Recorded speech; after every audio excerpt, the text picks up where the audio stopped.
Dr. Rita, you're so accomplished and there are many things that you could be doing in this world. Tell me a little bit more about why you're so passionate about working with women and a little about your story. Well, I've been studying calling for quite some time because I have felt a deep calling all of my life. And one of the things that I've learned about calling is that one is that it has something to do with your own personal journey or pain or wounding.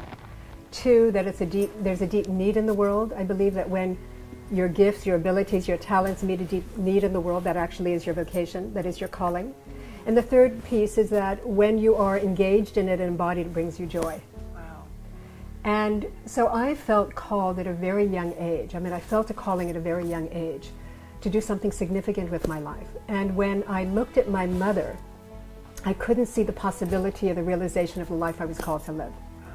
I love my mother dearly, and we're very, very close.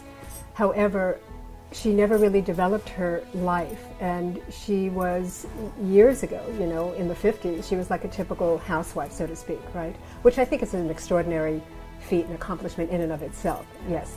However, I couldn't really see, I couldn't really see my purpose being fulfilled when I looked at my mother as a model of what was possible for me. So I actually turned towards my father and became what's called the father's daughter. And my experience is in working with a lot of high-achieving women, that they are fathers' daughters, that they're high achievers and they're very ambitious. And I'm a high achiever and very ambitious, and I felt that I could realize that through my father, because my father looked at me, and one of the things he taught me was that anything was possible. I lost my father when I was 21 years old, and I had extraordinary love for him, an extraordinary, inspiring relationship. I feel he left me a sense of dignity and also possibility. And that I saw that I could be anything, and that I was not really, I never felt limited as a woman, though I think there's a lot of social, cultural pressures, and limitations for women, and now much less. So I turned towards my father and became a father's daughter, and I was on a path of purpose, for most of my life. And my company, I think, as you know, is really about empowering women to unleash their full leadership potential and also to live lives of significance, influence, and affluence, right? And I feel like I embodied that, but I've been on a long journey of that. So in turning towards my father, I denied the feminine, which I believe a lot of women do. Most of the women that I work with don't even have an idea of what the feminine is, and that's why I feel that this is a new paradigm that's coming forward. But I denied a certain sense of my own authenticity in doing that. And it wasn't until I became a mother that I was able to reconnect again to the feminine and the power of the feminine and the creativity of the feminine and the intuition of the feminine, all of which I feel is such an incredible point of leverage and asset now, especially in the 21st century. Absolutely. And so my journey became reintegrating into the feminine and also bringing that forth in the world, and being able to integrate both the masculine and the feminine in the life that I live. And I feel it's essential for women to reconnect to their own sense of authenticity, to reconnect to the feminine. I believe it's a powerful force that's needed on the planet right now to really change the consciousness of humanity, and I believe we can create global change with that. Wow. Well, I can tell that you're definitely a woman who you're living your mission, your calling, because you radiate joy.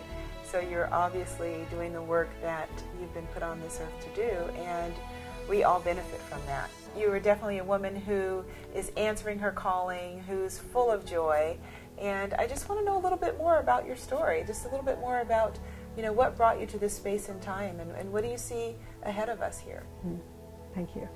So another piece of my story is that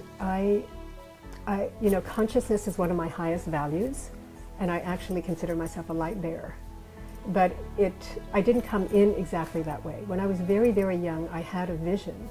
I must have been 3 or 4 years old. Wow. And I had a vision of a world filled with light.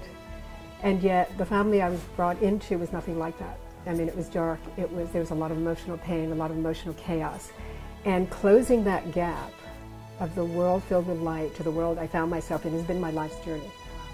So it's been, and through that process, I realized that, and I think it's what happens when you come to mastery. This is one of the pieces that I teach in leadership, right? Which is that we can either live a life that is defined by our conditions, or we can live a life that is a more creative life and a more empowered life. And my work with women especially is how to shift women out of a conditioned way of living and into a more creative, empowered way of living. Wow. Right, so we're not defined by our circumstances. Yes. And part of what my journey has brought me to is that when you come to mastery, which I really see leadership as mastery, when you come to mastery, you begin to see and realize that every single aspect of your life, exactly the way it was exactly what you needed in order to come into who you are. Mm-hmm. And so in coming to a point of mastery, I've been able to reframe my entire life and the darkness and the emotional chaos, because my whole life, the deepest pain of my life, is trying to find and realize that light in the darkness. Yes. And so in many respects my life is an alchemical journey. Uh-huh. You know, I'm artful and masterful at alchemy, which is really transmuting all of the dark into light. I spent years transmuting the dark within my own being into light, and then I help other people do the same to bring that light into the world. And so I realized that I reframed my whole life and realized that I was a light in the darkness, and I didn't realize that. So I was given the essence of who I was through the very conditions I was born into. So it was life playing out in perfection. That's right, that's right. And also transformation, which yes. is the other key part. You know, so there's the feminine, there's consciousness, and there's also transformation. And my life, I am a living transformation, and all of my work with people is transformative. Well, I just feel if women have the tools, that it seems that you embody them. You embody this mindset that really can take the dark and shine light in places that perhaps are dark, and learn from that and transmute it right. So yeah.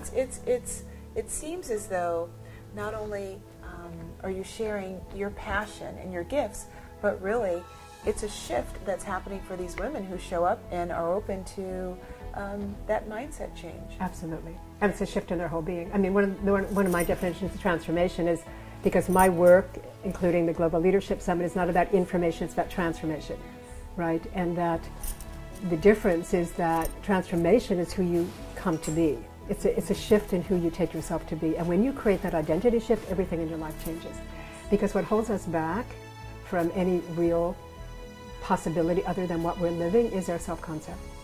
And right, if you can't realize, if you are not aware of a certain possibility for yourself, it's impossible to realize it. Right. And so when you create that shift, then you open up, you know, a whole plethora of possibilities that can be realized. Wow. Well, this sounds like life-changing, life-altering, expanding experience that is available, and that is your life's work. Yes. Wow. Yeah.